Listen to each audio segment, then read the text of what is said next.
Vou abrir espaço aqui na nossa programação para Tainá Falcão, que está ao lado de um ministro de Estado importantíssimo nas negociações da COP30, porque ele pensa o Brasil e também como as cidades funcionam em toda a nação. Eu dou as boas-vindas a Tainá Falcão, que está ao lado do ministro das Cidades, Jader Filho. Ministro, obrigada mais uma vez conosco no Bastidores CNN. O ministro está participando de tudo aqui e já trouxe até uma informação exclusiva, Gustavo Uribe. Contou pra gente que a Alemanha anunciou o aporte. Daqui a pouquinho deve ter uma coletiva de imprensa quando eles vão confirmar o valor. Mas, ministro, o senhor disse que eles avisaram ali que é um valor vultuoso. Exatamente. Primeiro saudar você, Tainá, Gustavo, dizer da nossa alegria, né? O presidente Lula fez o chamamento a todos os presentes na reunião de transição energética que está acontecendo aqui em Belém e logo na sequência quem falou foi o primeiro-ministro da Alemanha, que topou, disse que a Alemanha vai fazer um grande investimento, que não estava falando de coisa pouca, estava falando realmente que seria um grande investimento.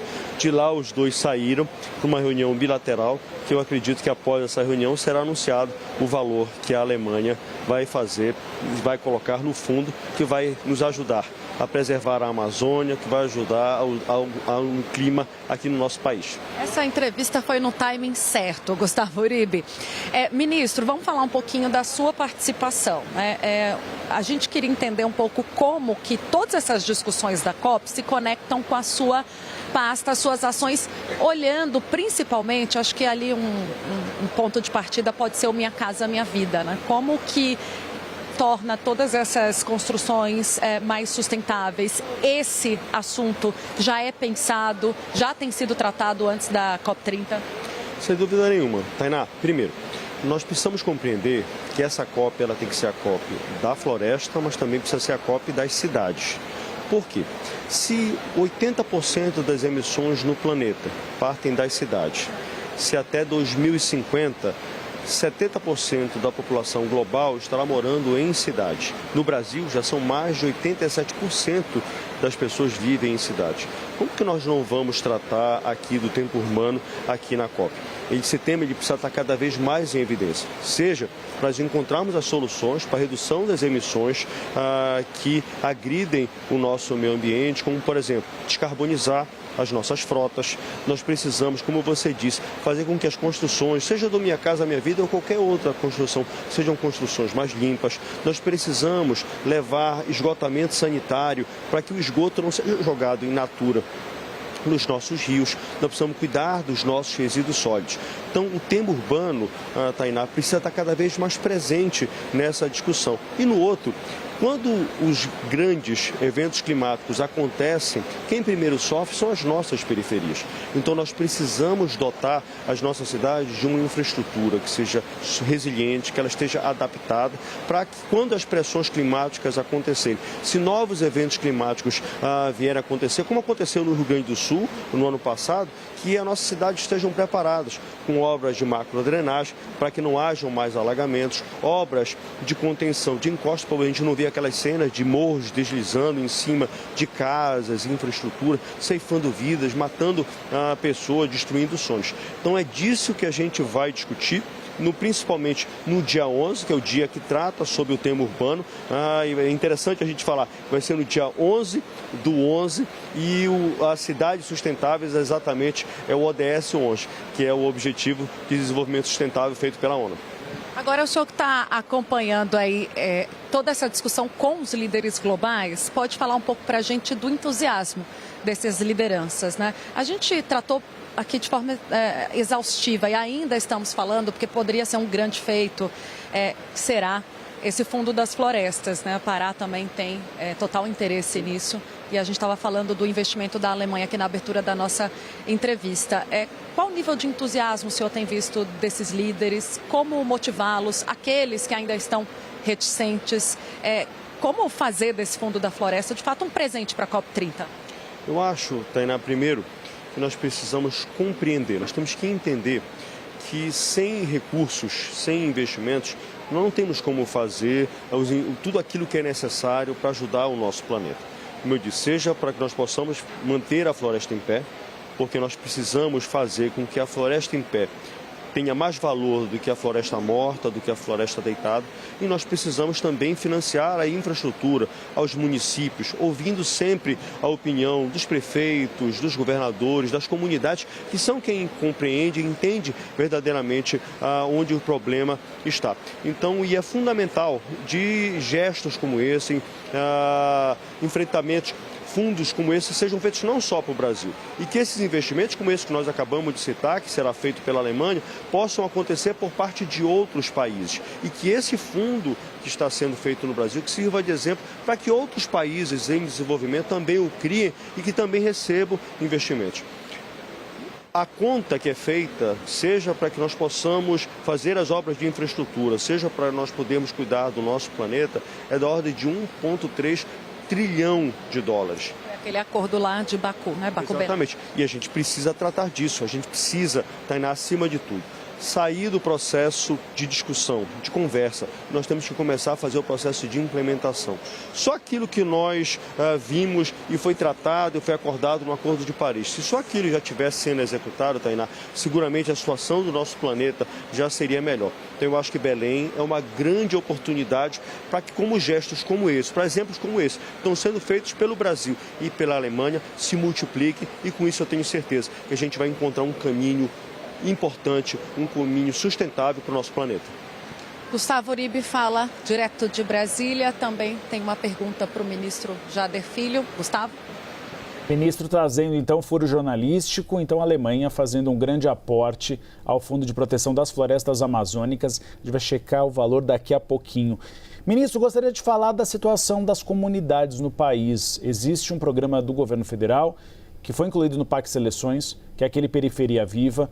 A gente viu que depois daquela mega operação no Rio de Janeiro, há uma crítica muito grande à gestão de Cláudio Castro. Não foi dada a oportunidade de investimento e desenvolvimento, nem do Complexo do Alemão, nem do Complexo da Penha, que pode garantir com que as milícias ou eventualmente novas facções criminosas tomem conta daquelas comunidades. Como o senhor vê o planejamento dessas comunidades? É algo estratégico no governo Lula que haja um investimento também nas favelas do Brasil inteiro para que, tendo infraestrutura, essa população consiga sair da criminalidade?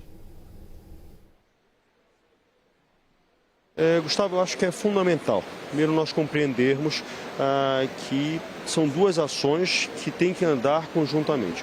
Uma que é a ação de comando e controle, que é a ação policial, de ocupação do espaço, e seja no Rio de Janeiro ou em qualquer parte do Brasil. A polícia precisa, de fato, levar segurança para as famílias. Mas isso não basta, Gustavo, e a gente tem visto isso com exemplos práticos, como, por exemplo, está acontecendo aqui no Pará com as usinas da Paz, onde a todos os lugares onde a usina da Paz chegou, é um equipamento que traz cultura, que traz educação, que traz esporte, que traz o atendimento à família e não só aos alunos que participam daquele equipamento. Aquilo precisa se multiplicar para o Brasil.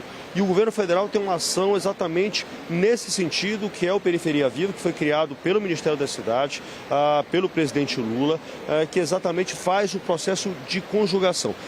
Além de nós entrarmos com as obras de urbanização de favelas, que são obras que levam saneamento, como esgotamento sanitário e água de qualidade, obras de pavimentação, obras de macrodrenagem, obras do Minha Casa Minha Vida também para esses condomínios, mas antes, essas obras de urbanização de favela, Tainá, quando elas aconteciam de maneira isolada. Você chegava com a infraestrutura, mas você não chegava com as outras ações do Estado brasileiro. O Periferia Viva veio mudar essa situação, Gustavo, trazendo outros ministérios junto com o Ministério das Cidades, como o Ministério da Cultura. Então, nas obras que nós estamos localizadas, o Ministério da Cultura entra junto conosco nesse processo. O Ministério da Educação, da mesma forma, ocupando com a educação, o Ministério dos Esportes, o Ministério da Saúde. Então, todos os ministérios conjugados numa ação coordenada pelo Ministério das Cidades, junto com a Casa Civil, porque não basta só nós fazermos as obras de infraestrutura. Nós precisamos também fazer a ocupação social. Então, se por um lado você tem que agir na segurança pública, no outro você tem que agir no social. Eu não acredito, sinceramente, Gustavo, só agindo com a força da polícia, polícia que nós vamos resolver o problema. Nós temos que agir com a força da polícia, mas nós temos também que dar uma resposta social a essas comunidades. Ministro, voltando aqui para o nosso tema, né, COP30, a gente viu que, claro, uma ausência sentida foi a da delegação dos Estados Unidos. Trump, obviamente, não veio, tem posições antagônicas ao Brasil, um tanto negacionista em relação à questão climática, não mandou ninguém. O governo brasileiro, ali a diplomacia, a gente conversando, minimizou, falou até que se o Trump viesse ou algum representante poderia atrapalhar as negociações. Por outro lado, tem governadores dos Estados Unidos, adversários de Donald Trump, que estão aqui, a exemplo do governador da Califórnia. O governo federal vai ouvir esses governadores? O senhor acha que é o momento de dialogar com esses governadores que têm essa posição antagônica ao Donald Trump? E eu te pergunto isso porque tem aí uma ressalva que a gente precisa fazer, é um momento delicado, porque o Brasil ainda está negociando o tarifaço. Primeiro, eu acho que o governo brasileiro, Tainá, tem uma ideia própria em relação ao meio ambiente. O nosso compromisso é um compromisso que, independentemente de opinião de outros países, o governo brasileiro vai continuar seguindo na defesa do meio ambiente. Se você fizer, vamos pegar o início do governo do presidente Lula. Em 6 meses, o trabalho que foi realizado reduziu o desmatamento na Amazônia em mais de 46%.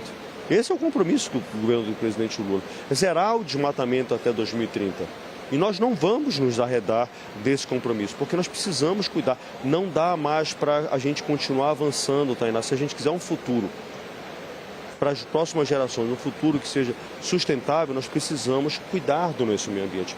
E é por isso que o presidente Lula teve a ideia de trazer não só a COP para o Brasil, mas trazer a COP para a Amazônia, para que os exemplos do que são feitos aqui na Amazônia possam se multiplicar pelo nosso planeta.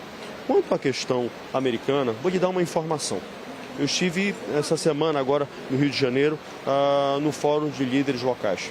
Você sabe qual era a segunda maior delegação que estava lá no Rio de Janeiro? Era a delegação dos Estados Unidos, com prefeitos e lideranças americanas lá. Locais, exatamente, líderes subnacionais. É como está se repetindo aqui em Belém, aqui na COP30. Então eu acho que os Estados Unidos está mostrando, dando uma sinalização clara de que não concorda com o seu presidente.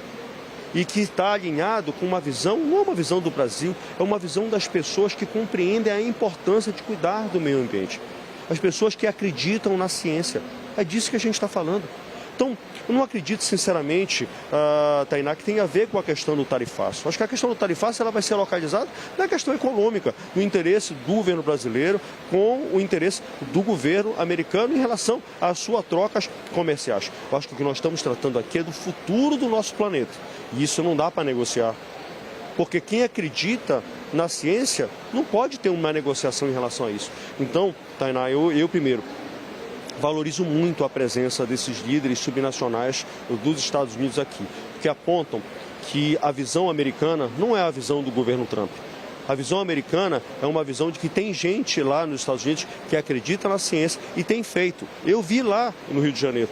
Muitos desses líderes subnacionais, desses prefeitos, têm feito grandes coisas. Então, se o governo central dos Estados Unidos não age, é um governo negacionista, lá a nível do subnacional, a nível lá das prefeituras, lá na sua cidade, esses prefeitos estão fazendo a diferença em favor do meio ambiente. Obrigada, ministro, pela entrevista. Agradeço. Dia 11, então, discutindo cidades. Estaremos aqui, aguardamos mais notícias exclusivas, por favor, que já chegou com um furo aqui no Bastidores CNN, Gustavo Uribe. Furou todo mundo, né? Furou a mim, você, a gente já tem aqui a informação direto da fonte. A gente não tinha descoberto isso. Mas, Gustavo, eu estava falando para ela que, como eu sou jornalista, então eu trouxe aqui para ela, mas quem vai dar o furo é você. E quero agradecer a todos aí da CNN, a você, Tainá, e especialmente a você, Gustavo.